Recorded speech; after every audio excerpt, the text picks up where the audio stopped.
ప్రభాస్ గారు ఇప్పుడు కొత్తగా యాక్ట్ చేస్తున్న మూవీ రాజసాబ్. అయితే ప్రభాస్ గారు ఈ రాజసాబ్ మూవీకి ముందు లాస్ట్ యాక్ట్ చేసిన మూవీ కల్కి. అయితే కల్కి మూవీ రిలీజ్ అయ్యి 1 ఇయర్ అయిపోయింది.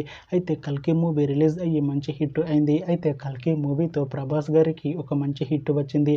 అయితే ప్రభాస్ గారు కల్కి మూవీ రిలీజ్ తర్వాత 1 ఇయర్ టైం గ్యాప్ తీసుకొని ఇప్పుడు మళ్ళీ ఈ రాజసాబ్ మూవీలో యాక్ట్ చేస్తున్నారు ప్రభాస్ గారు. చూడాలి ప్రభాస్ గారికి ఈ రాజసాబ్ మూవీతో కూడా ఇంకొక మంచి హిట్ తనకి వస్తుందా లేదా అనేది మనం ఈ రాజసాబ్ మూవీ రిలీజ్ అయ్యాక చూడాలి. అయితే ఈ రాజసాబ్ మూవీలో రితిక్ కుమార్ గారు యాక్ట్ చేస్తున్నారు. అయితే రితిక్ కుమార్ గారు ఈ రాజసాబ్ మూవీకి ముందు లాస్ట్ యాక్ట్ చేసిన మూవీ రాధేశ్యామ్. అయితే రాధేశ్యామ్ మూవీ రిలీజ్ అయ్యి 3 ఇయర్స్ అయిపోయింది. అయితే రాధేశ్యామ్ మూవీ రిలీజ్ అయ్యి మంచి హిట్ అయింది. అయితే రాధేశ్యామ్ మూవీతో రితిక్ కుమార్ గారికి ఒక మంచి హిట్ వచ్చింది. అయితే రితిక్ కుమార్ గారు రాధేశ్యామ్ మూవీ రిలీజ్ తర్వాత 3 ఇయర్స్ టైం గ్యాప్ తీసుకొని ఇప్పుడు మళ్ళీ ఈ రాజసాబ్ మూవీలో యాక్ట్ చేస్తున్నారు రితిక్ కుమార్ గారు.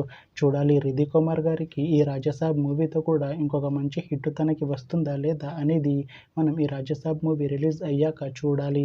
అయితే రాజసాబ్ మూవీ టీం ఈ మధ్య ఒక చిన్న టీజర్ ని విడుదల చేసింది. అయితే దానికి మంచి రెస్పాన్స్ వచ్చింది. అయితే ప్రస్తుతం రాజసాబ్ మూవీ టీం షూటింగ్ లో బిజీగా ఉన్నారు. అయితే Raja Saab movie shooting already 90% complete అయిపోయింది అంటున్నారు మూవీ టీం. అయితే రాజసాబ్ మూవీ టీం మాత్రం చాలా కాన్ఫిడెంట్ గా ఉన్నారు. ఈ రాజసాబ్ మూవీ చాలా పెద్ద హిట్ అవుతుంది అంటున్నారు మూవీ టీం. అయితే ఈ రాజసాబ్ మూవీని 2026లో రిలీజ్ చేసేలా ప్లాన్ చేస్తున్నారు మూవీ టీం. చూడాలి రాజసాబ్ మూవీ రిలీజ్ అయ్యాక మంచి హిట్ అవుతుందా లేదా అనేది మనం ఈ రాజసాబ్ మూవీ రిలీజ్ అయ్యాక చూడాలి. Thanks for watching this video friends. మీకు ఈ వీడియో నచ్చితే ఈ వీడియోని లైక్ చేయండి. ఇంకా ఇలాంటి మూవీ అప్డేట్స్ కోసం ఈ ఛానల్ని సబ్స్క్రైబ్ చేసుకోండి.